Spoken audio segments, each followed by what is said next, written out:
Hello, everyone. We are back at the Kunstquartier Bethanien for the last session of our conference, Technoviolence. And this is our keynote, Secrecy, Surveillance, and Grassroots Resistance. And I'm very happy, and with all my heart, I want to welcome here Terry Albury and Lynzy Billing.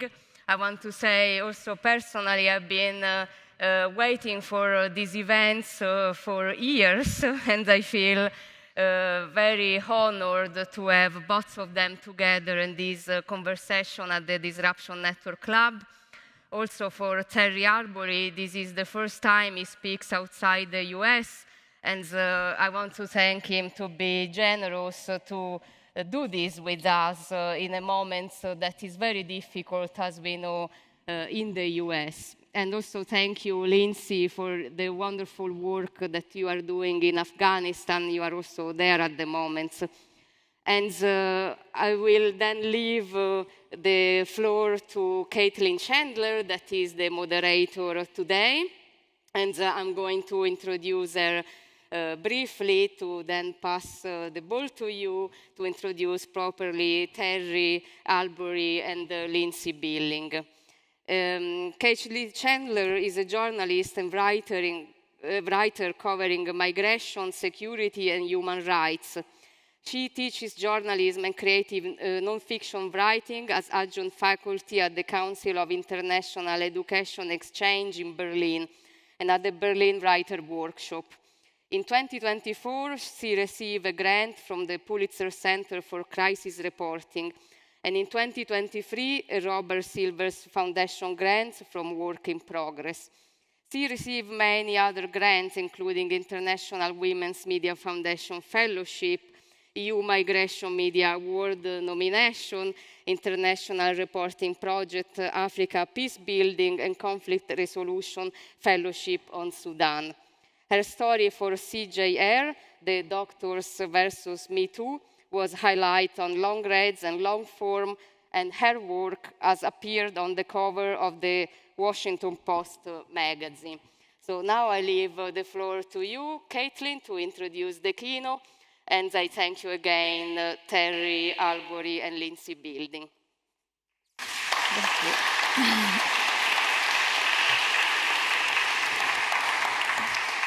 Thank you, Tatiana.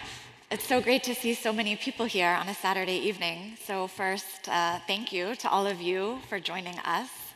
And thank you to Terry and Lynzy, who are in 2 different time zones. So it's quite later for Lynzy at the moment and quite early for Terry. Our vision for this evening is really to have a very interactive and engaging conversation with our 2 speakers.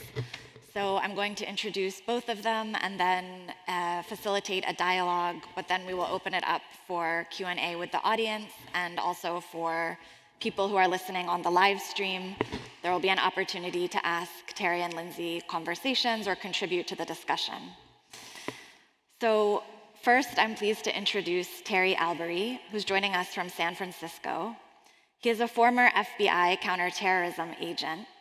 His nearly 17-year career began in the immediate aftermath of 9/11 and ended when, after years of ideological compromise, he made a series of unauthorized disclosures to The Intercept, resulting in multiple stories organized under the FBI's secret rules. Terry's revelations showed how the FBI was coercing sources through threatening to deport them, for instance, surveilling journalists, and profiling based on race and religion. As a result of sharing this information with a journalist, he was prosecuted under the Espionage Act and sentenced to 4 years in federal prison, despite that multiple scholars of constitutional law, along with the Reporters Committee for Freedom of the Press, had submitted amicus briefs on his behalf, which contextualized the importance of these revelations and which held the FBI accountable for blatant and repeated abuses of the law under the War on Terror.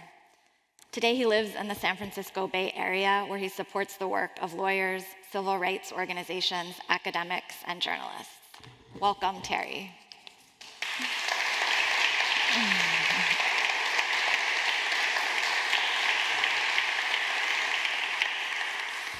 And I'm also thrilled to introduce Lynzy Billing, who's joining us from Afghanistan and is a British investigative journalist, photographer, and filmmaker of Afghan-Pakistani origins, who has reported extensively on conflict and human rights abuses from Afghanistan and Iraq since 2019. Prior to this, she was based in the Philippines, producing multiple investigations into the war on drugs and newborn trafficking.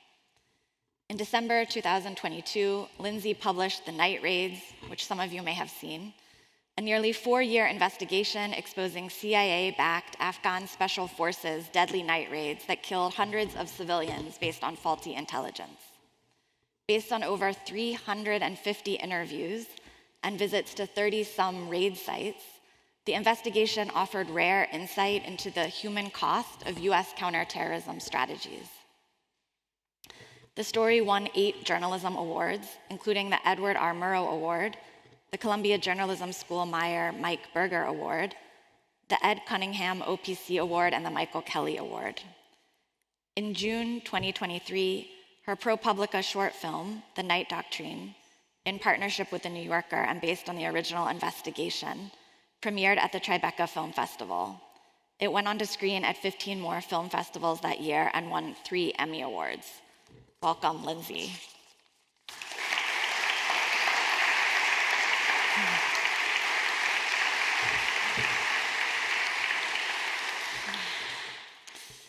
So let's start tonight with the concept of secrecy. Both of you have seen different sides of the US-led but rapidly globalized war on terror. Terry as an FBI agent tasked with intelligence gathering in the US, as well as on an FBI mission to Iraq, and Lynzy as an investigative journalist documenting the US-backed killings of civilians.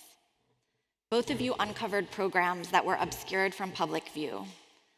When did you begin to explore what exposing these programs would mean?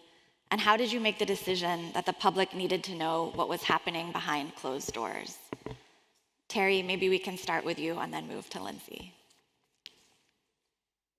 Sure. You started with the difficult and obviously very dense question.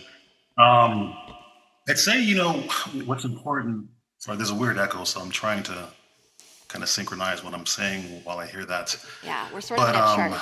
As far as my overarching decision and sort of why it was critical to speak out, oftentimes what's reported in the corporate press is oftentimes theoretical, right? And the public, it's difficult to trust what is the prevailing narrative.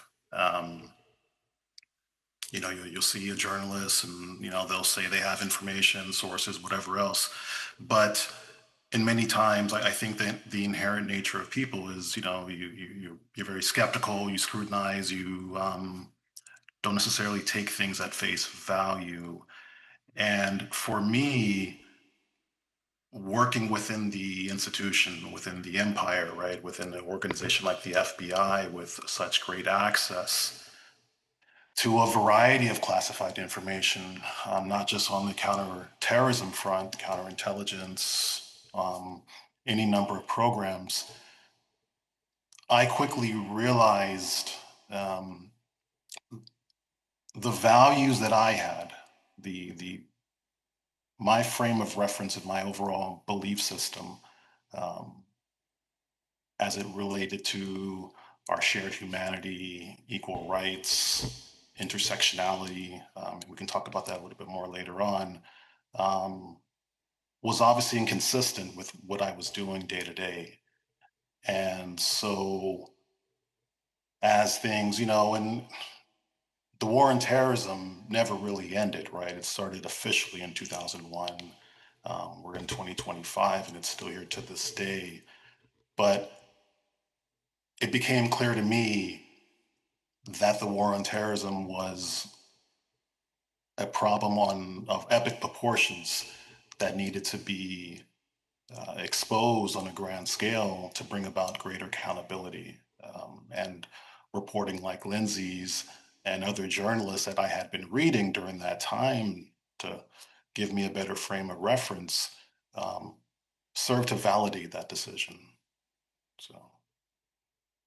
Okay, thank you. So for you, it came from the feeling that the public needed to understand what the FBI was doing in the guise of fighting terrorism. Absolutely, because oftentimes you'll hear people that work in organizations. They'll say things like, and then the agencies oftentimes will try to create a spirit of loyalty to the institution, but the institution is not greater than the people, right? And we serve the public. Um, it has no validity, no legitimacy if it weren't for the people on the streets, and so.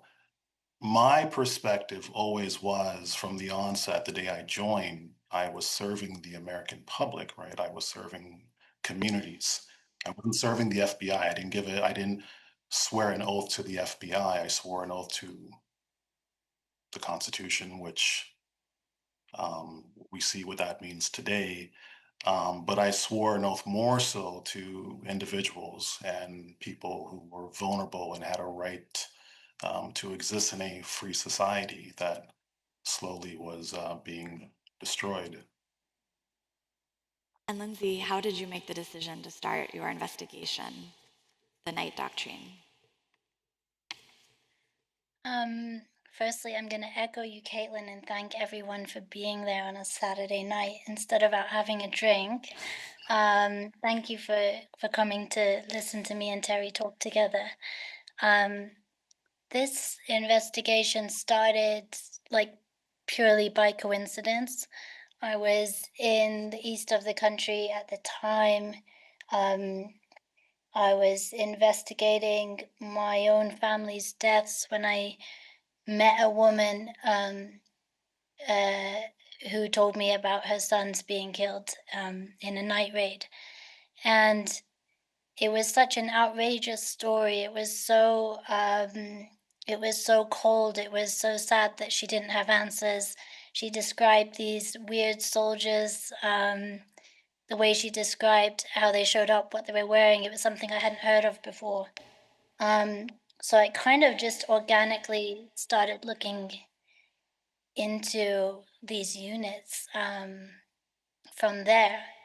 But it's interesting because as the story went on, that's when it really emerged, the CIA's role with these units, which was completely, unknown to me at the time and was not something that was going to come out except through a lot of reporting. But it was something that Afghans knew about for a long time. And I think that that's really kind of where this separation between what was coming out in US media and about the US military at the time in Afghanistan and the Doha peace talks and all of that, and then this kind of other dark side to US operations in the country that wasn't US military and it wasn't the airstrikes and things that were hitting headlines, but more covert operations, which the local population knew very much about, and outside people weren't talking about or maybe didn't know so much about. And Lynzy, you ended up building a database where you documented the death of 452 civilians in these night raids. Can you talk a little bit about how you went about collecting and verifying the information and building this database? Yeah, it was when I started it, it took a year before it had a home or publication with ProPublica, so I was just doing it by myself. It was pure door knocking job, just talking to people in these areas about people who'd been killed in raids. And the biggest side of it as well was getting the soldiers inside the unit to trust me and start talking to me. And they were a huge part in tracking these operations because they would tell me the night after when it happened so I could go to a raid site and collect evidence. And these were very difficult operations to monitor at first because with an airstrike, there's clear damage to a structure. They're, I would say, much more tracked. But these were just units going at night on ground operations, so it was much more difficult. It was really about getting a 360-degree perspective. So it was talking to residents, to victims, to survivors. It was going to the hospital after the raids to speak to people who were injured. It was going to coroners' offices to find out who'd been killed. And another part was not just verifying that the raid had happened, when and where, but identifying who had been killed. And that's a really hard thing to do in Afghanistan, particularly in rural areas, because a lot of people don't have paperwork or birth certificates or records of who they are. And so it was really combining a lot of different sources, from firsthand witnesses through to NGOs operating in the area who were to some degree tracking operations that happened, to where possible local media had covered it, which was not very much at the time, and bringing all these puzzle pieces together to be able to say, no, these ones definitely happened. And I will say, there was a lot of operations that weren't counted with those 452 killed, just because they didn't meet our methodology or our bar of like how many sources. So there's a lot of, I would say it's an undercount, and I don't think we'll ever get a true number of how many. Terry, I want to come a little bit back to your journey as a whistleblower and how you're thinking about this term today in a context of increased government repression at a time when in the US, we're seeing ICE agents brutally arrest and detain people. We're here in Germany, we're seeing police beat peaceful anti-genocide protesters. Do you think that when you shared, your journey sharing documents from the FBI with a journalist is relevant to other people working for governments that are either engaged in supporting genocide or supporting violent deportations? How do you think about this today?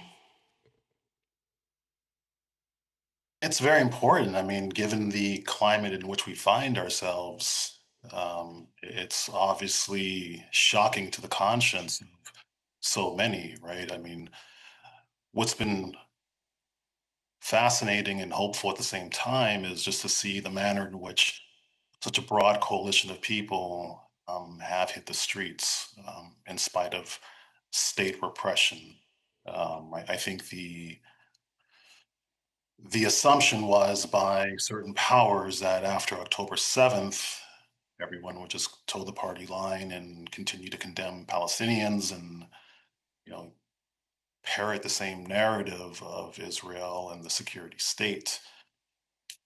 But I think, and it's clear, what's changed is the public is more willing to challenge some of these narratives.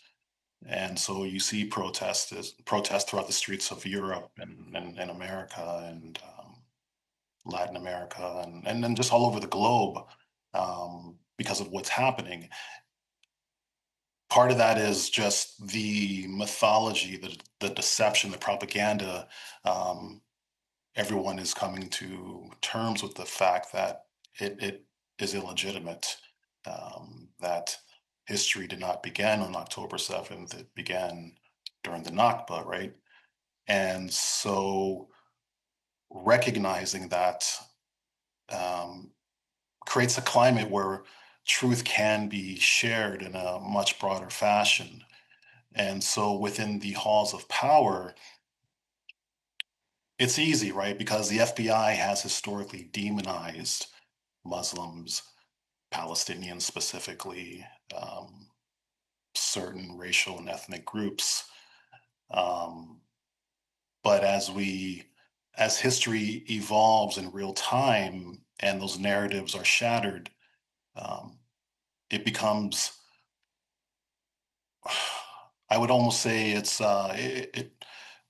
the climate has been created where truth can be shared, and those internally within systems who seek to blow the whistle, right, or beat the drum, even I'd say, of challenging these systems and holding them accountable for what they're doing.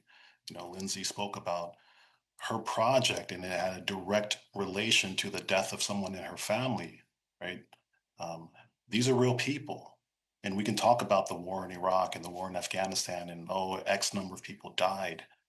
And you don't make a connection because they're just numbers. But these are real human beings whose death is directly attributable to the actions of the US empire through the national security establishment, to the military industrial complex. All of these things are directly connected. And if those within these systems, within the agencies like the police or ICE or FBI, CIA, if they find such deaths acceptable, if they find it tolerable to commit such egregious actions, then they will continue forward. But it's clear they're on the wrong side of history. And for those of us who do believe, again, in our shared humanity, who believe in the spirit of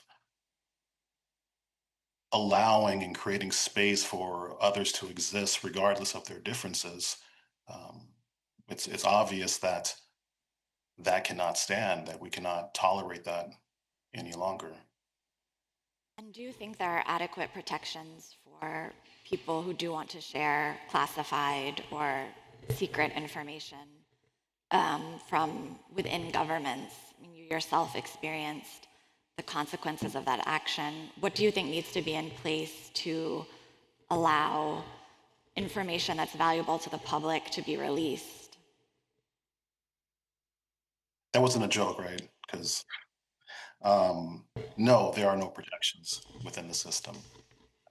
You, it's almost like asking the abuser to stop, or the spouse, right, who's beating his wife, right, stop hitting your wife, and he's not going to cease, right? You're not going to appeal to the humanity of someone who doesn't see the value in those that consider subhuman.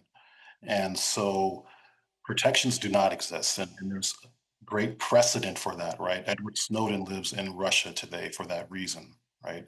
Daniel Hale, who reported on drone strikes and the war on terrorism that he was a part of, he spent 2 years in prison, right? Jeffrey Sterling, John Kiriakou, we can go down the list. There are countless number of people who sought to expose the truth within the system and paid a severe price. And so, no, protections do not exist. And so that's why it's very important to create community, right? To create the conditions um, for truth to breathe and to be widely disseminated through forums like this one, right? The work that the Disruption Lab is doing is very critical in that regard. Um, and normalizing these actions um, as we again seek to hold the system to account for what it does in our name, right? But in terms of sort of protections internally, they're non-existent, and I think that becomes a question that all of us have to ask. What side of history do you want to be on, right? I'm a huge fan of the work of Howard Zinn. He was a historian here in the U.S., and before he died, he wrote many books, but one of the books that he wrote that sticks with me is called "You Can't Be Neutral on a Moving Train," and it's all about just avoiding this desire to be passive, to toe the party line, to do what is convenient, right? Because you have a paycheck, because you have a mortgage, because you have to do a job. But in doing so, obviously, then you make certain concessions that have a direct impact on adversely impacting vulnerable people who go on to, again, in the case of Lynzy, with a real tangible experience, people died, right? Lives are ended as a result of your complicity, because of your neutrality, because of your unwillingness to speak truth to power. And for me, that's not something that I could do. You also work with communities in your reporting who share information that could have negative consequences in some way, whether it's stigma or whether it's actual violence. And I'm wondering if you can talk a little bit about how you work with communities in your reporting when someone does want to speak out about a killing, for instance, or another form of state-sponsored violence. The work I do in many ways is it serves to, sorry, Oh, sorry, that was were you gonna for say something? Lynzy, Terry. Sorry. Let Terry Terry No, no, finish no, finish. his answer. please. Go ahead, Terry. No, no, no, no, please. I don't want to dominate the conversation, so please. Okay, but I want to hear yours after Terry. Um, how do I work with community? I think it's difficult in the case of Afghanistan. It's difficult because depending on who's in charge at the time, there's always someone who doesn't feel safe to speak out. But I think when, like in the case of the night raids, despite risks to people to speak out because these operations were still happening every few days, when something that wrong has happened to someone, they want to talk about it, and as a community, they want to talk about it. It's not a individual whistleblower coming forward to say something's happened. It's a community that's been wronged, who doesn't know where to get answers or doesn't know that anyone is going to care to give them answers. And so I think when you're at that point, you do just speak out about what's happened to you.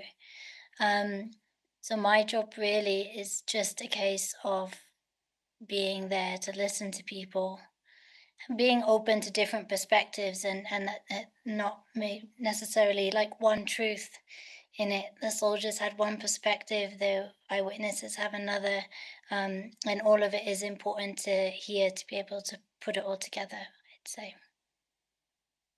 That makes sense. Is that something you've seen in your work also, Terry? Absolutely. And more so, the work I do today, one organization I do a lot of work with is called the Coalition for Civil Freedoms. And they support specifically, and their work is directed at um, providing comfort and strength to families who have been targeted by the war on terrorism under what two of their attorneys, Steve Downs and Kathy Manley, there's a report they wrote years ago on preemptive prosecution. You can go online and read that. But it's important to support the community because I think a lot of people, especially in the war on terrorism, oftentimes they feel a great sense of paranoia. They believe that this interview that they had where an FBI agent came to their house just to ask some questions, because the FBI is a very friendly organization and likes to communicate with a wide variety of people. They feel initially like, oh, well, I have nothing to hide, right? I should talk to the FBI as a good red-blooded citizen, right? Um, and so this happens, and they realize that there's more to the conversation, there's more to the investigation. And so what I seek to do is educate a lot of members of the community on their rights, number one. And it's overly simplistic, but it's also very critical. Just knowing what your rights are in a free society, as the US likes to call itself. Um, that's up to debate as we see things unfold today. But until things officially change, people do have rights. They have a right to exercise their Fifth Amendment, right, and remain silent at all times when the state or any of its agents seek to talk to you. You have a right to have an attorney present. And oftentimes, the targets of the FBI come from countries where they don't really have those rights. Or if they do, they're limited to a great degree. And so it's very important to create space where they believe and they understand that they can assert those rights and they're not going to be kidnapped or tortured, and that the FBI is not going to put them in a cage somewhere for saying no. And so that's a lot of what I do at this time, coupled with other things with various attorneys. So. And Terry, one of the things that you previously pointed out in your work is how the war on terror has created these vast webs of surveillance by association. So how, one person calling one person, their name then gets added to a database, and then their relatives, and then, the people that they worked with 10 years ago, and suddenly there are 200 people that could suddenly be in this network of associates or that could be under investigation. We've also seen this happen not only in the US, but increasingly in Europe in terms of widespread surveillance when people fly, for instance. And I'm wondering if you could talk about what concerns you most today when it comes to these webs of surveillance that governments have built, which started in the few weeks after 9/11, but have sort of accelerated over the last 5 years without much oversight. Yeah, on the last panel, someone mentioned the phrase canary in the coal mine. Um, and throughout history, there have been various canaries. It's changed, right, depending on the political climate. When the FBI was founded in 1908, it was the leftists, right, those advocating for workers' rights or freedom along those lines, socialists. Fast forward, anti-war activists during the Vietnam era, Black Panthers, right? Um, Canary keeps evolving. And so fast forward 9/11, you have a new canary, right? Which is the Muslim community. And the events of 9/11 gave the US empire permission and justification to treat the entire Muslim community, not just in the US, but around the globe, as a perpetual fifth column. Propaganda is very powerful, and through the media, right? You watch TV shows like 24. Um, there's been so many to name, but the media sort of serves as a way of elevating certain narratives to justify this propaganda and demonization um, of the Muslim community, um, in terms of that. Um, sorry, I kind of went on a tangent. Can you kind of clarify your question? No, actually, it was about sort of how the war on terror gave the government vast powers of surveillance, where Mhm, people just mhm. by associating with a place or a person could end up in a database. But I think we did want to also talk about the role of the media in terms of how they're currently covering multiple different security challenges. And I think this is a perfect opportunity to do that. Yeah, Yeah, go ahead. yeah. And it the war on terrorism it creates this mythology that everything is significant, right? That this intelligence, right? This nebulous concept that sounds great, right? We hear it, and we need more intelligence. But more intelligence leads to a lot of useless information that just sort of exists within this echo chamber that really has no validity, right? That really has no value in terms of public safety. But it serves to connect and draw parallels between people, and create the idea of a threat when when none exists. So you have a friend in, let's say, Colorado, and they know someone who knows someone, and you may have had one or two text messages with that person. You're now directly tied.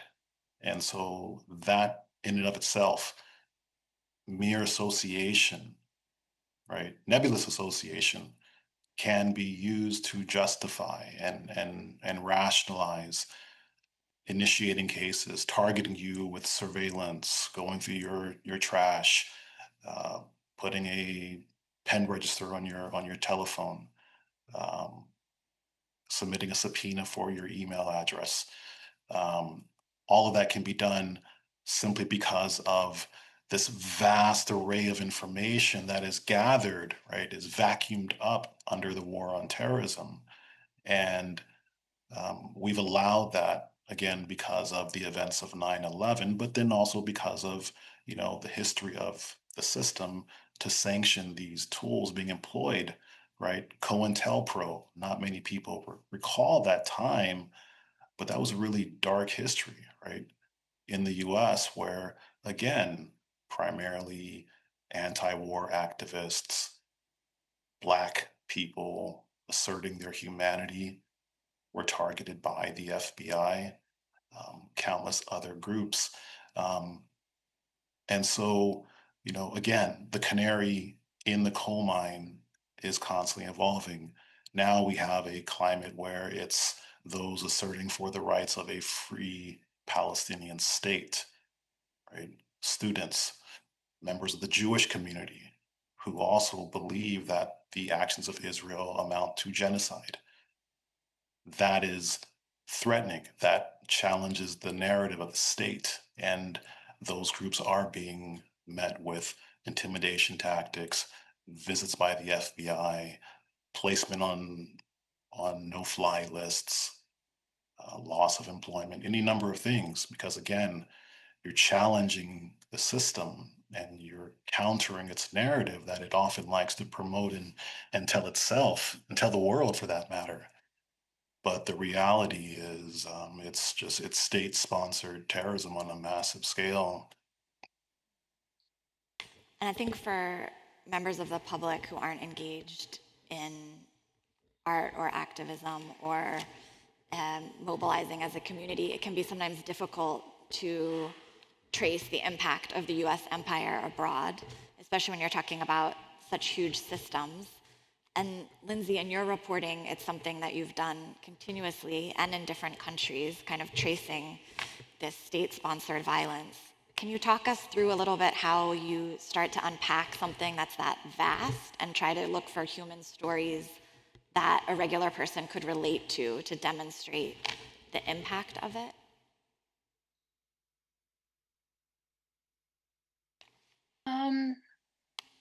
I think when it comes to the reporting, it always starts with the human story, and you might find this as well, Caitlin, through your work, where you are hearing the story of how it really impacted someone first, and then working backwards to see how someone managed to do that.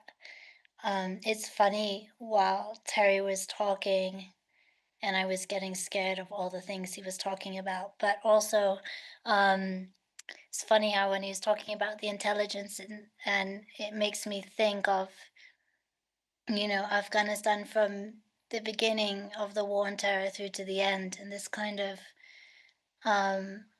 the way that they were using SIGINT and human and different types of intelligence as the backing for what they did in the country, and through the investigation, obviously, and other work that brilliant journalists have done, we see where that's been faulty, and even down to such basic like nonsense, like surveilling people from above, where you see a group of people in a house and you think it's Taliban gathering together or an IED factory, or two guys on a motorbike are Taliban, which today is is the case. So it's funny how it's come full circle like that. But it's just crazy how that was used to, and the biometrics and weird CIA programs they had in the country where they were like pulling people out of like hiring people out of college to go and do biometrics on villages that didn't have a clue what was going on. How all of this in the background is just like put through a different pattern today on a different country, and so that's what I was thinking while Terry was talking, and now I've gone off on a tangent.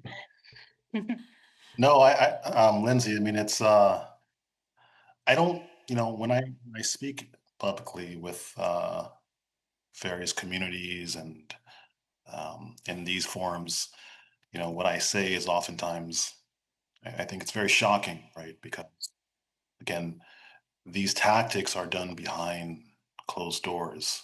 Um, the FBI with the CIA, especially, right? Because the CIA, they don't operate domestically officially, but they do work very closely in every FBI field office around the country. And their tentacles extend across the globe. And they're able to leverage the information that they obtain, again, under the war on terrorism from the FBI to go to places like Kabul or Baghdad or Manila or Tokyo, right? And do any number of things in the name of national security. And because of that, you know, again, I don't want to make people afraid and create a sense of paranoia, but knowledge is indeed power, right? And recognizing the threat landscape. I spoke to a professor at a university not even a week ago. He had an encounter with the FBI that they wanted to interview him on a pretext, and they told him we would have this conversation. It would be above board, and there would be an agreement drafted up by DOJ, um, in which you would receive immunity, but we just want you to provide answers to some generalized questions. And he was initially willing to do that on the advice of counsel. And I explained to him why it was so incredibly dangerous to even consent to any interview, any conversation, not to create the sense of fear, but just to recognize the threat landscape. And you have to understand that the people who operate within these agencies, they dedicate their lives to waging this war.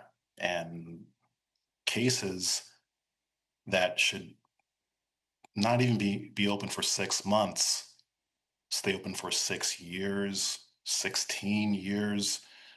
There was a case here in the Bay Area where I worked years ago. It was open for 25 plus years on someone who was alleged to be a member of Hamas, based on faulty, fraudulent intelligence from the Mossad and the Shin Bet that rationalized and created this fallacy that this man was engaged in some type of activity, and the FBI kept it open. And so it's important for all of us, again, because what we're doing here obviously is very subversive, right? What we're doing, we're saying things and we're thinking things that are threatening to the system. And because of that, we have to change our mindsets. We have to change the way in which we operate and we engage with each other. Not to say that we shouldn't have community, right? And I don't want to, like, again, put a cloud of darkness over the room, but just recognize your adversary and how your adversary thinks and operates and what they do on a daily basis and what they're committed to doing and what they've already done, as evidenced by the work of someone like Lynzy, who documents the wholesale destruction of communities, bombs being dropped on children, women, elderly, right? That's the reality of what this system is and what it does. Thank you. I want to go ahead and see if anyone in the audience would like to ask Lynzy or Terry a question. If not, I have a few others, but would anyone like to jump in from the audience?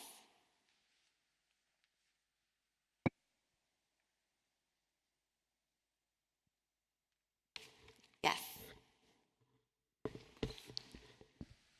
So with the war on terror now apparently also looking towards South America and the drug dealers and ships of supposed to be drug dealers just being shot out of the water, I just want to ask what's your thought about that and how that fits into the wider war on terror of the US agencies?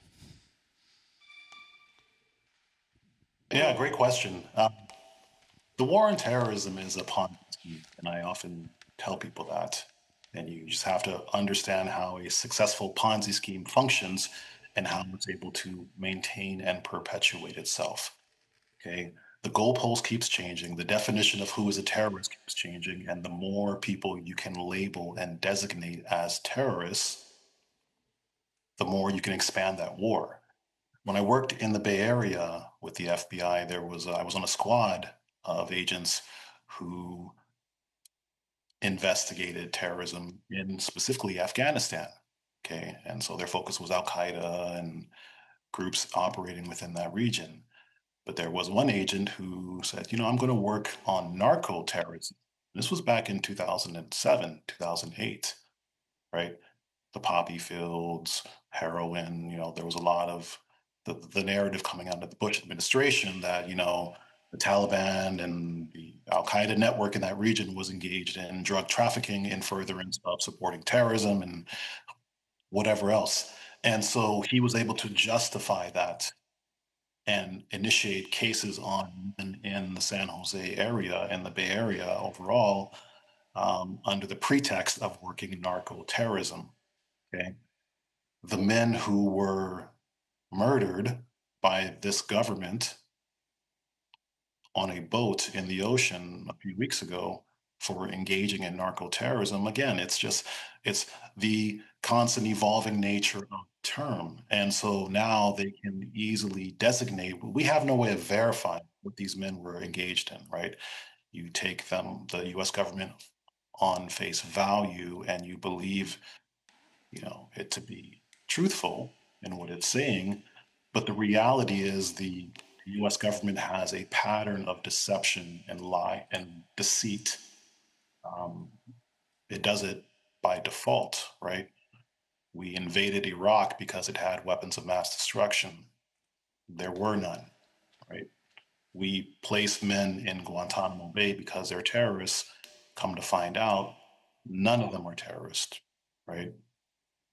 And the ones that we rendition people. We use words like rendition to justify kidnapping, right?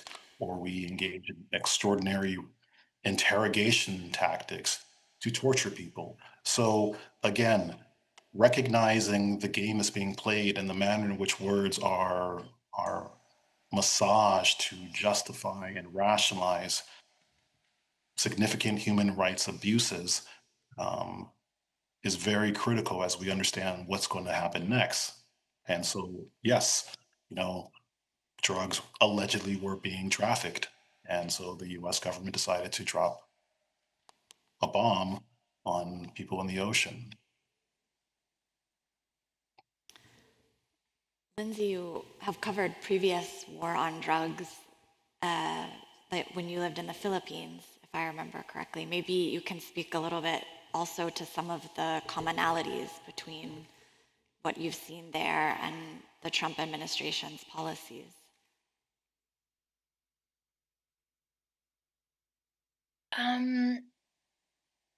In the Philippines, when I was there, it was when it was kind of the height of the president's war on drugs.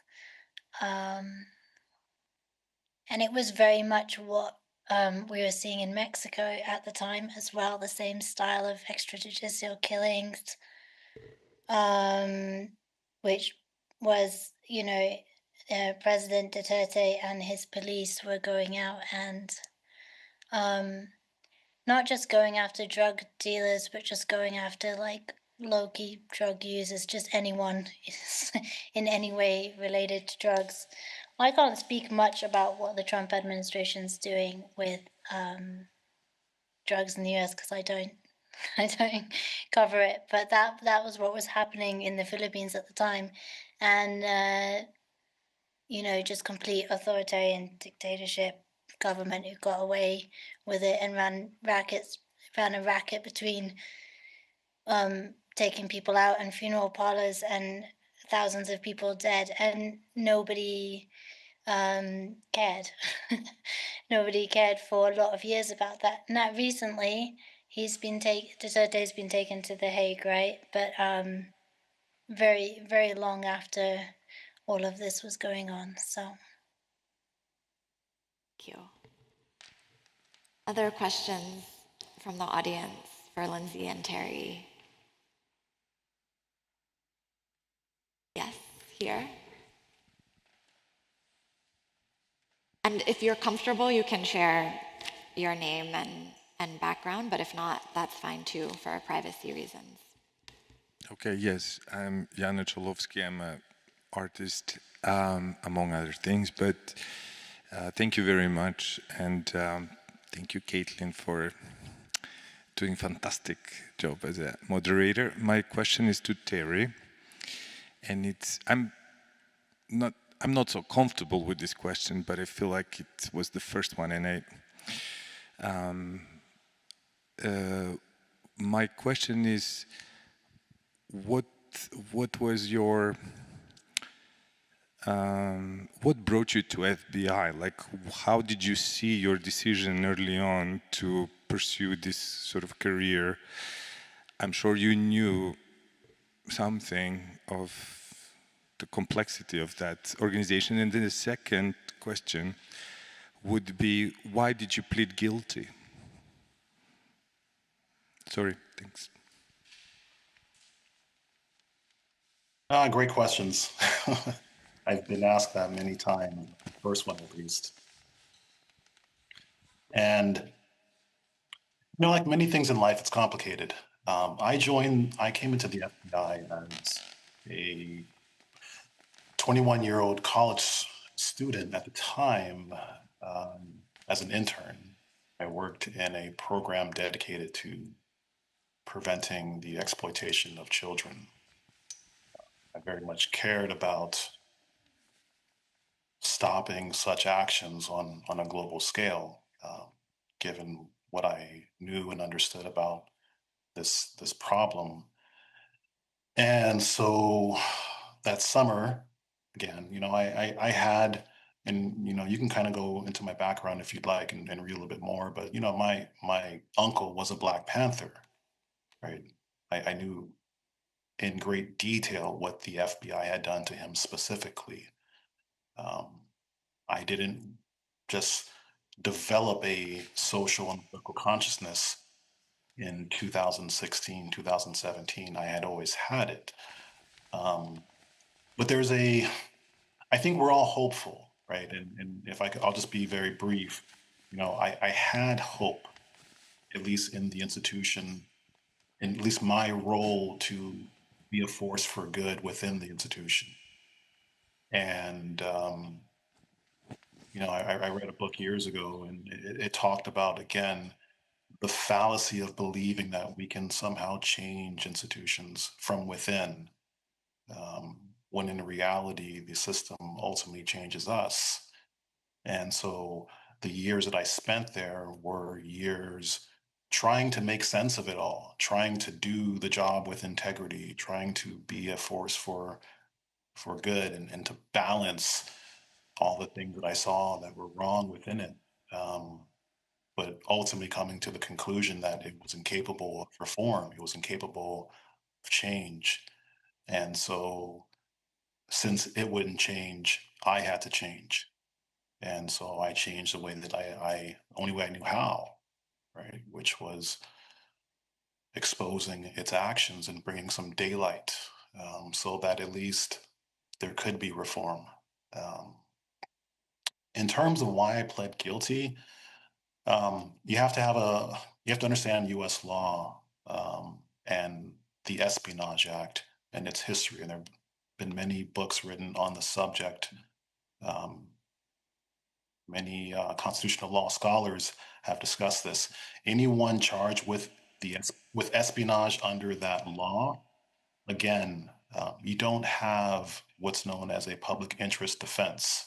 You're not able to say, hey, I did this for these reasons, right? I was not engaged in actions to provide information of classified nature to a foreign government that is deemed to be hostile for financial compensation. You know, there was an agent many years ago in the FBI by the name of Robert Hansen. Robert Hansen worked there for 20 plus years and ultimately was selling information to a foreign government and became very wealthy as a result. I didn't, right? I had no desire. That didn't drive or motivate anything of what I did. I was motivated by truth and transparency and accountability. And so my actions were completely altruistic in that regard. And so when it came down to my attorneys and trying to defend me, there wasn't anything they could do. It was just, hey, we're going to walk through this process. You're going to plead guilty. You're going to go to prison. That's just the reality. And I recognize that, and so I had to prepare myself in the way that I did, and know that this too shall pass. And so that's why I pled guilty.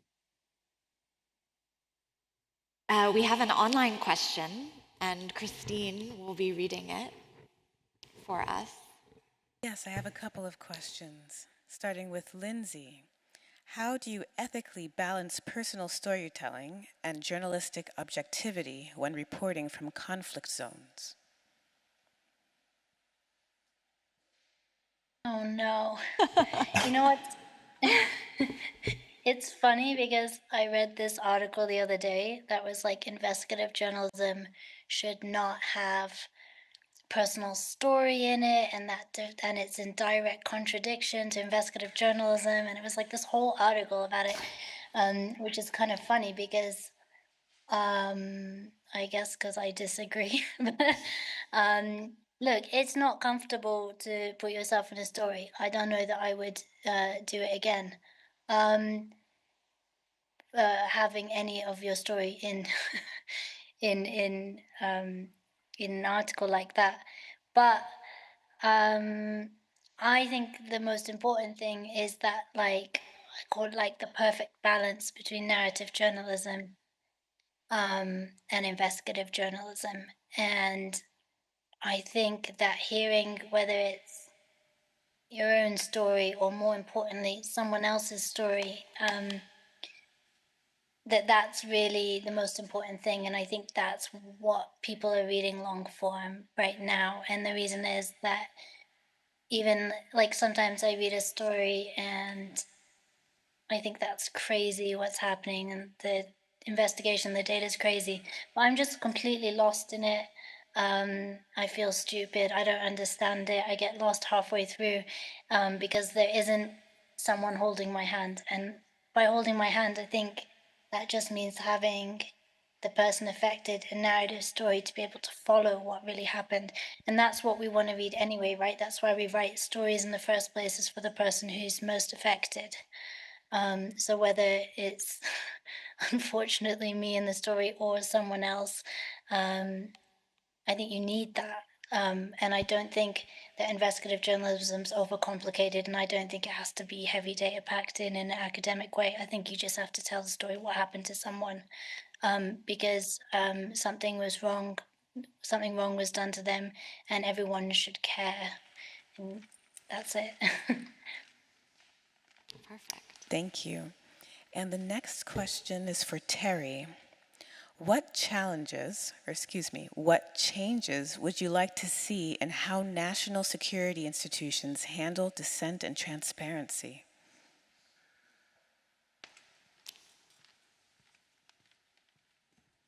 It's a very complex question.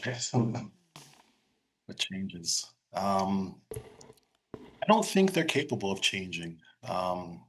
What's really important is redefining the landscape in such a way where these actions, terrorism, right, counterintelligence, all these concepts that are often thrown around and justified through subsequent action on a massive scale.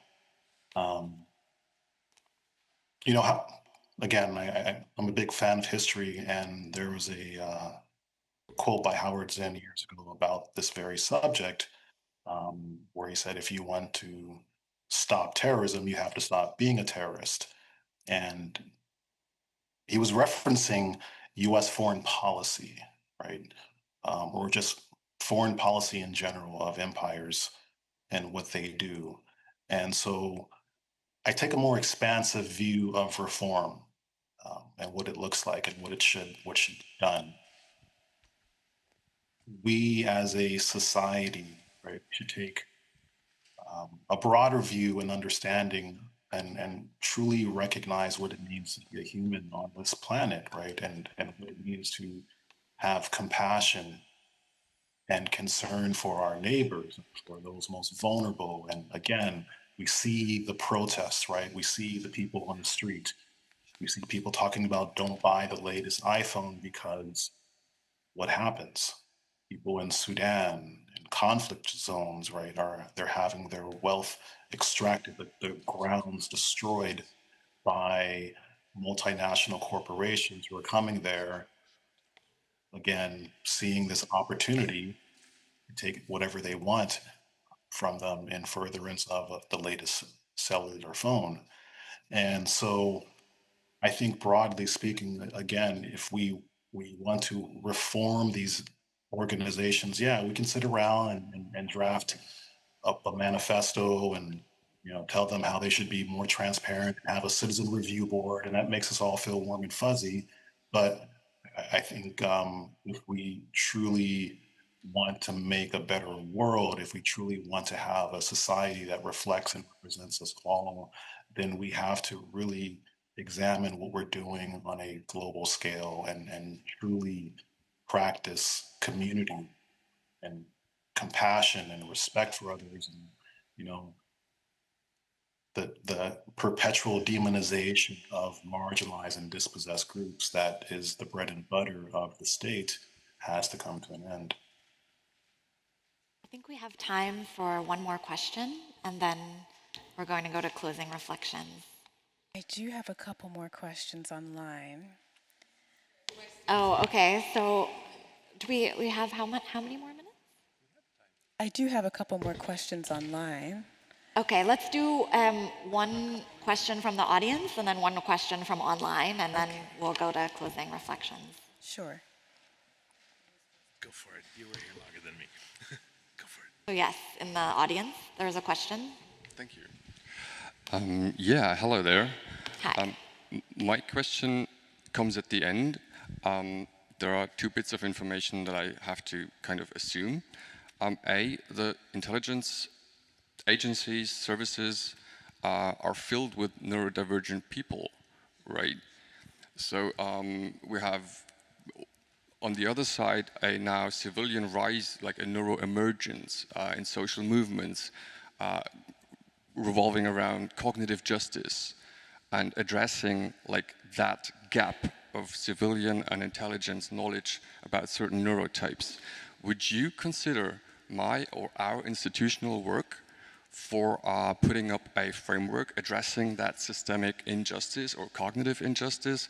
Would you consider that an act of whistleblowing, or like addressing the dual use of neuroscience a problem when there is no secrecy around it? It's just like new context, like new narrative. Is that dangerous? Are we putting our disabled otherly abled cognitive brothers and sisters at risk by doing that? That's a dense question. Yeah, your estimation, or like, there's no secrecy around that. Right, right. I think, I mean, there's so much to unpack in what you're saying and what you're asking.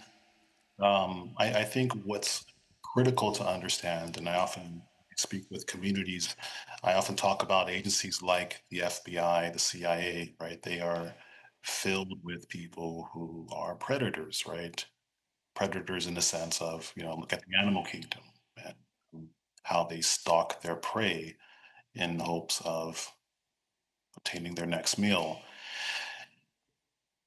In the same way, an agency like the FBI, what they do is they prey on vulnerable communities, vulnerable populations, those who are on the margins. You know, there was a great book written by Trevor Aronson years ago, Manufactured War Terrorism, in which he documented, again, a lot of what I exposed through The Intercept, which the FBI had a pattern of targeting vulnerable people, manufacturing a plot, and then congratulating themselves for stopping that plot.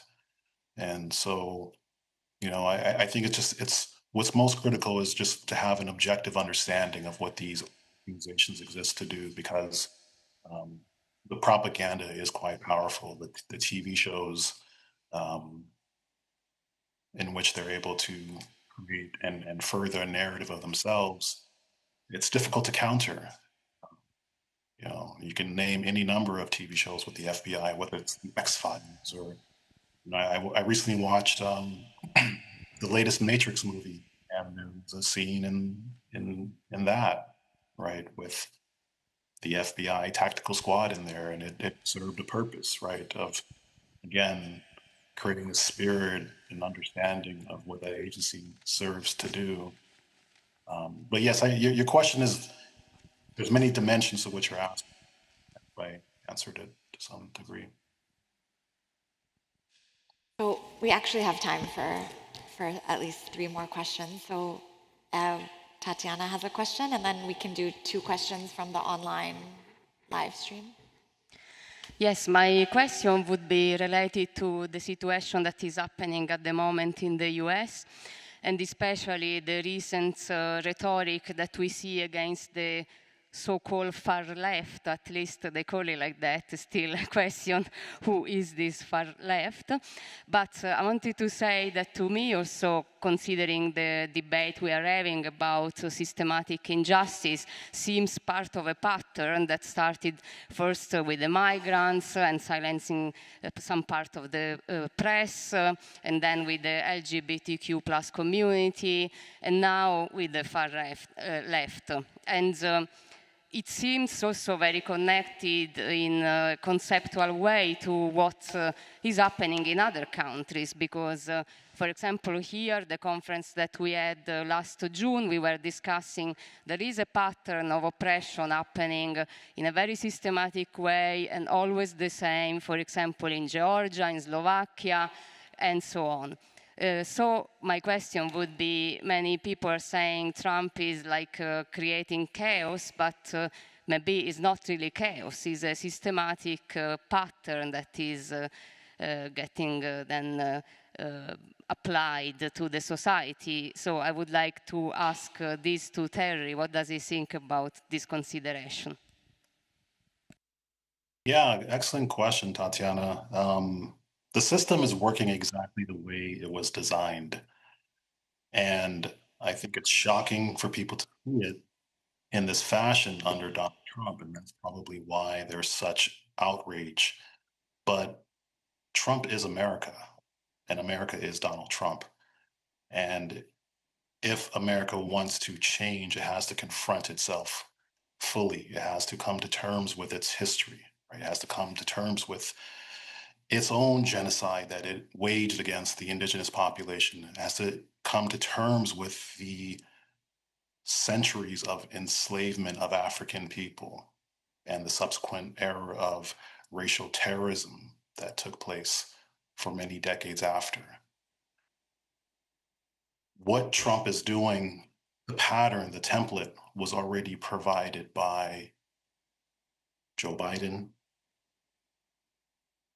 Barack Obama, George Bush, Bill Clinton. Go back, right? But let's say within the last 20, 25 years, Barack Obama was Bush light, right? He expanded the war in Afghanistan. He expanded the number of people that were kidnapped and placed into Guantanamo Bay, right? He used the Espionage Act like no one else. He was known as the deporter in chief, right? So let's be honest again about history and recognize that someone like Barack Obama or Biden that makes you feel warm and fuzzy is part of the problem. And those men helped to create a Donald Trump.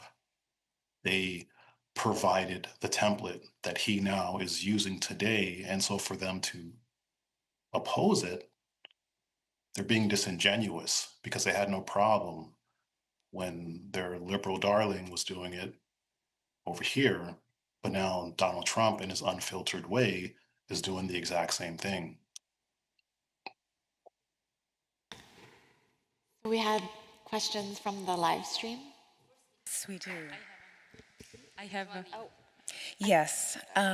Okay, we have quite a few questions, but we'll see how far we get. If you want, you can ask two at the same time. Ask two questions at once. Okay, they're very compact. Okay, then one is also okay. Thanks for the presentations. Question to Terry especially, but not only. Smiley face. Morality is prescribing the first step as restraint and justification, tames our instincts before they can become deeds. It first looks for justification, thereby domesticating spontaneous and vivid actions. Thus, it cannot restrict destruction and massacre actively. It provides passivity, resentment, and delay. If morality is but a fiction that domesticates our drives, then it is not morality itself that is complicit in our paralysis? Question mark. Should we not go beyond morality and instead affirm the unknown, the singular, the creative, or even the destructive powers of life? And then the following question, how did you get caught?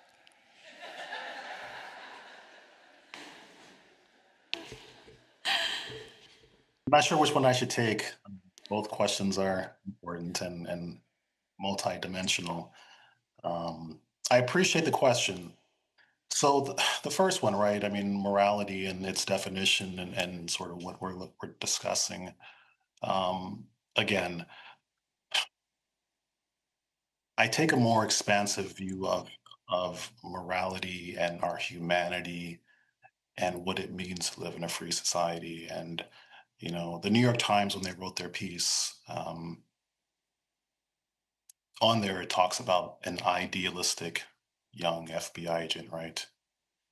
But idealism is not a bad thing, right? I think on some level, we're all idealistic, right? Parents who have young children, there's a level of idealism with them because they believe in a better tomorrow. They believe in a future that they won't enjoy, but they are actively working to create that better tomorrow. And so I think it's important overall for us collectively to work and not just, you know, the performative activism. This kind of came up in the last panel, but, you know, we need to move beyond just a hashtag on Twitter, right? Or maybe sending a message to our friends saying, hey, you know, I also support that, or reading a book, right? We need to be people of action, and it has to cost us something because the consequences of inaction is it means, again, I want to point to Lynzy's work, right? It means families being murdered by the CIA, by the FBI, by the US military in a village in Afghanistan that no one's ever heard of. And to be quite honest, no one in this country cares about because they are all terrorists, right? That's the prevailing narrative. And we have to challenge that. And we have to, again, take a broader view of what happens over there does directly impact what happens here. Years ago, there's a concept that was created, or they talked about blowback, right? Blowback being the reciprocal consequence of US foreign policy and what it means and how it has a real world impact, not to justify collateral damage that happens in cities around the world as a result of certain actions, but just to say these things don't happen in a vacuum.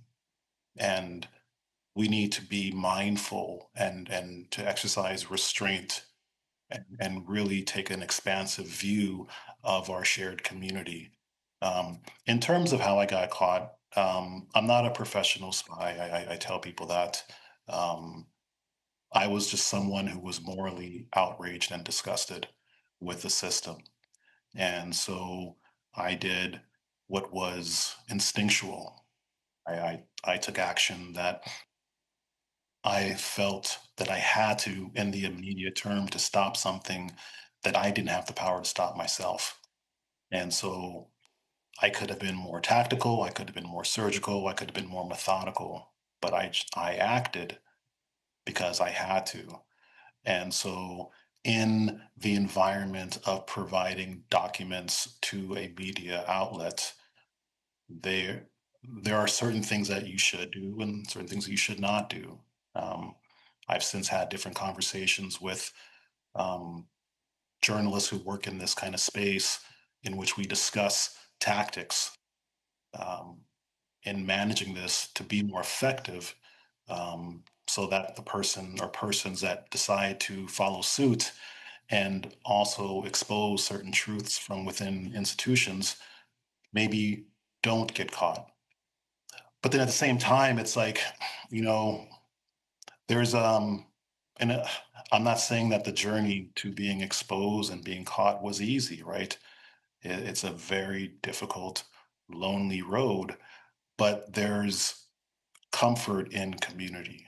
Um, I met Lynzy a couple of years ago. She came out here to California, and we had a very nice conversation. Um, I'm sorry, not Lynzy, Tatiana. Um, Tatiana came out here to California, and we had a nice conversation about just these issues. And I've since met other people like her, right? I've been in community spaces with others who really understand and appreciate and value the sacrifice that I made in service of people I never even knew, right? And not that I was doing it for that reason. Again, I'm very opposed to centering myself as the story, and it's very critical that we continue to focus our energy and our attention on those most impacted, so that again we can create the world that we all deserve. So. I just want to give Lynzy the opportunity also, before we take one final question. Lynzy, if you want to comment on the earlier question around morality or pick up on any of the threads. I think I'm not clever enough for that question. I think Terry did a great job at unpacking that one. Well, that's absolutely not true, but we will also take another question and come back to you. Yes, we have a question in the audience. Okay, first of all, thank you both for speaking at this conference. And I wanted to ask Terry, before blowing the whistle and taking action, when you were still working and the first whistleblowers came up and disclosed informations like Edward Snowden or Chelsea Manning, what did you think about their actions, and did they inspire you in some way? Absolutely. Great people. I remember actually Well, I saw the documentary Citizen 4 about Edward Snowden. And then years prior to that, I remember reading about Chelsea Manning's disclosures and what they meant. And again, I was at a different space in my professional career, but still questioning the system, knowing what Chelsea Manning had exposed. I remember being incredibly outraged at the time because our internal security officer sent a memo to the entire office stating that if you read Chelsea's disclosures, it was a security violation and you would be punished for it in some fashion. And I remember just thinking to myself, like, that's just the most blatant abuse of authority, right? To threaten people internally, right? To just read objective facts and truth and to learn, right? Because we should be dedicated to a journey of lifelong learning. And I remember reading the documents and just thinking like, this is just disgusting. Right. Again, being a member of the FBI working counterterrorism and seeing what she had exposed, it really disturbed me. Fast forward again, Edward Snowden. I I've worked with the CIA, I've worked with the NSA, I've worked with military intelligence. I know how they operate. And so what Edward Snowden exposed, again, validated a lot of my thinking. And, um, you know, we often, there's another quote throughout history, right? That we stand on the shoulders of giants um, because other people show us the path. They show us the way that we're supposed to proceed under illegitimate systems, under oppressive governments. And so Chelsea Manning, Edward Snowden, Henry David Thoreau, Malcolm X, these people throughout time, their shoulders are the ones that I stand on as I, again, try to live a life of honor and integrity and fight for our shared humanity. Thank you, Terry. So I think we're going to wrap up the panel. But before we go, I just wanted to give our panelists one last opportunity to reflect on what you would like audience members to think about leaving the room, if there's anything you would particularly like people to engage in when it comes to these topics, or ways that you think people could continue to be informed when it comes to surveillance, secrecy, and grassroots resistance. And Lynzy, we can start with you. It's tough to pick one thing. I think one thing that I've been thinking about a lot recently is how scary it is how American politics dominate media across the world now. And but something that has been shifting, I think, in recent years is I don't think that people are following the kind of big dog publications they used to, the New York Times, Washington Post. I think there's a lot of mistrust in these long-standing publications, and part of that is because you have presidents telling people not to trust them. The other part is that I give credit to people in knowing different places to look for information. I think people follow journalists now. I think they follow different sources of information. And I think with that comes this kind of understanding that we should embrace complexities, we should embrace nuance, we should embrace hearing from different people. We shouldn't take what main publications are putting in front of our eyes right now. And I think that's something to remember, to take on different perspectives. And because a lot of the way the government is going to use the word terrorism or terrorist, the way they always have, is really dangerous. And but as I said, I give people credit that they can unpack it themselves and find different ways to different independent journalism and resist sensationalism like that. And I think that's what we should all be focusing on. Everyone's applauding.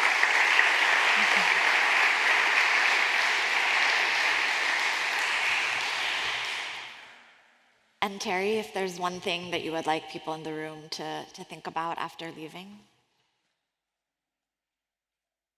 Yeah, it was a great answer, Lynzy. I spent more time thinking about what she was saying than my response. But there's so many things we can do. And I think broadly, my advice, my encouragement to those in the room and beyond is to truly embrace what it means to be a human on this planet, to truly see yourself in the eyes of those who may not look like you, right? And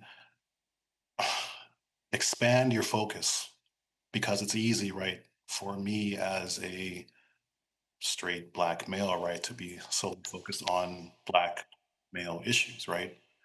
As a former FBI agent, my focus was on a variety of programs, and my subsequent actions to expose the FBI pertain to a community to which I had no connection, right? I'm not a Muslim. I'm not from Afghanistan or Iraq or Jordan or Palestine. Um, but I understand on a very human level that this community has a right to exist free from state oppression. And so it's very critical. Again, the word intersectionality became very popular a couple of years ago, and people often use it without truly understanding what it means. But again, taking a broader understanding of what it means to be a human and to have an acknowledgement of our shared struggle, because black rights are also gay rights, are also trans rights, are also women's rights, are also Muslim rights, right? Are rights of Palestinians, are the rights of those from South America who are being demonized by the state and rounded up and put into what is it they call it, the new version of Alcatraz, alligator Alcatraz, right? And so really expanding that and standing in solidarity with those who are on the margins, because ultimately, as we've seen through history, and it's not scare tactics, it's just history, objective facts. They are coming for you next, right? They will identify a new group, and it might be the artists next, right? Because the artists are the more free thinkers, and they question the systems, and they challenge things the way that others don't. We've seen this in the U.S. recently in Hollywood, right? Like people are defending not Jimmy Fallon, the other guy, Kimmel. the night show host, Jimmy Kimmel. Yeah, who he's a clown, right? I don't watch his show. I never would watch his show, but the actions to silence him is extremely problematic because it's targeting a very specific segment of society, which are the artists, right? The free thinkers, the actors, actresses, right? Who operate within a space, who use their talents to entertain. And now they find themselves having to engage in self censorship. They find themselves in an environment where they have to toe the party line lest they run afoul and are silenced, fired, you know, to use a phrase right from American history, which is McCarthyism, like this is a new McCarthyism. But then the McCarthyism has always been here. Again, people have been blind to these realities and they've ignored them because it didn't really affect their in group, right? Again, Black Lives Matter. Oh, that's just for those people. I don't need to worry about that. Or Me Too, that's just for the women. It doesn't really affect me. But it's all of us. And that's where we find comfort and strength in creating meaningful and lasting community. Thank you so much, Terry and Lynzy. Can we have a round of applause for our speakers?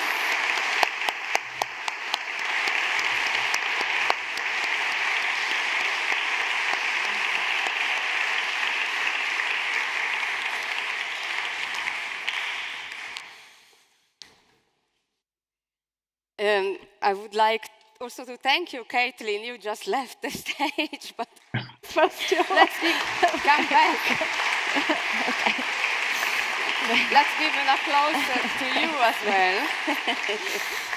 And again, also I want to give a deep thank you to Terry and Lynzy for being with us. And so I really say thank you from the side of the Disruption Network Club and from all our audience. And as usual, before the end of our conferences, I also want to tell what is coming next. Actually, after hearing this panel, I feel, wow, we really want to live on constant roller coaster, but this is also what we do. And so I'm happy to tell the public what is coming next. I mean, one thing is very close, is the workshop tomorrow, Waving Resistance in the Age of Digital Fascism and Tech Oligarchy with Rima Sgayer. So as we say, Rima already spoke today, and we are welcoming the people tomorrow. The workshop is starting at 2, but the participants should come at 1. And then I'm also very proud to say that we managed to go on with our program of the Disruption Network Institute, and we are starting really this month. We started symbolically the 11th of September, our second round of fellowship that will last for 1 year. And this time, the topic of the Disruption Network Institute, that is our institute working on AI and warfare, is still part of the concept investigating the kill clouds. And we have as a specific focus the discourse of AI, big tech, and migration control. And we will have with us for 1 year also Whistleblower, Sean Westmoreland, that also I want to thank, together with Lisa Ling. He came up with the idea of the concept of the kill cloud. And then there will be with us investigative journalist Namir Shabibi, and also an artist, Tiara Roxanne, that is here with us as well. Hi. And we will focus on technological control and repression in war zones, border regions, for example, the one with Mexico, and the urban environments. And this connects with the investigation and the research we did since last year about artificial intelligence, and how also this technology is optimized to monitor and control civilians, but also we know now, and not only now, since sometimes, as we saw in this conference, migrants and community with restrictive civil rights.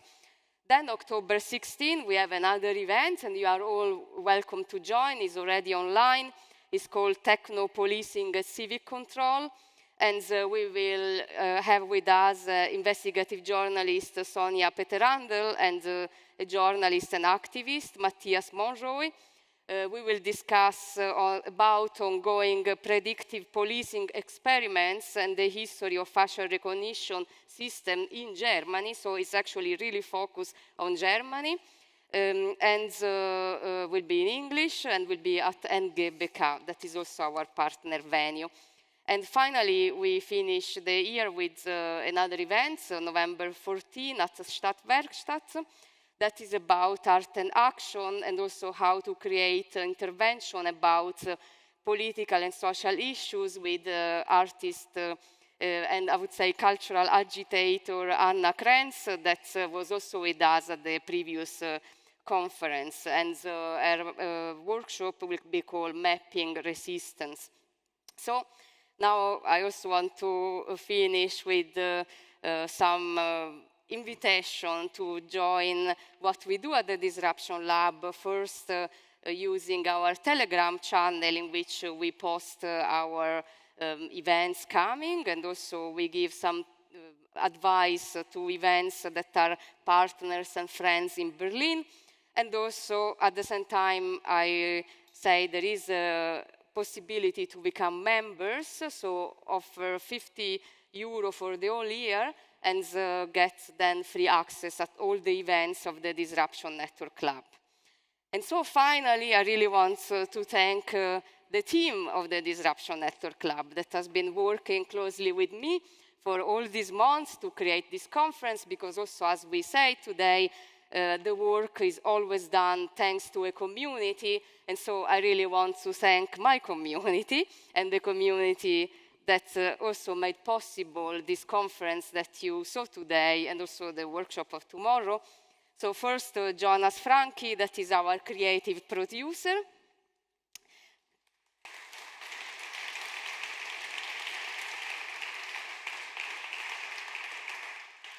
Then Lucas Hoffman, our project manager.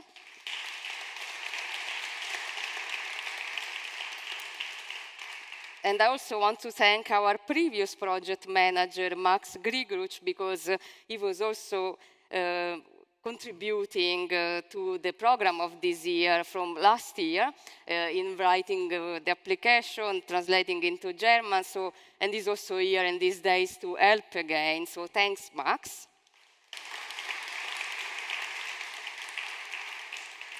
And Christine Serafin, our digital communication editor.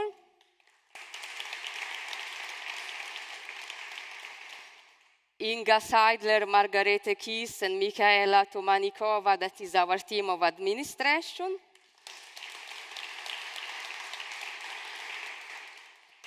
Magali Mabanza for the press.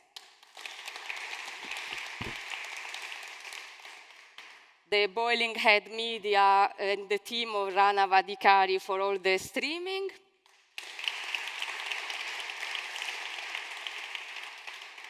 Maria Silvano for the photography. Paolo Com for the sounds. Francesco Mancori and Torsten Oken for the technology support. Timothy Neat for the sound support. Giulia Vitali for her support with the minutes and also for the great master thesis that she's now doing about the Disruption Network Club. Giulia Valenti at the cash desk. And all the helpers that have been contributed to this. And of course, thank you a lot to our wonderful speakers and also all the audience that was here, both online and offline. And so see you again tomorrow at the workshop. And also, oh, somebody's coming. And also thank you to Tatiana Bazzichelli, our founder and director.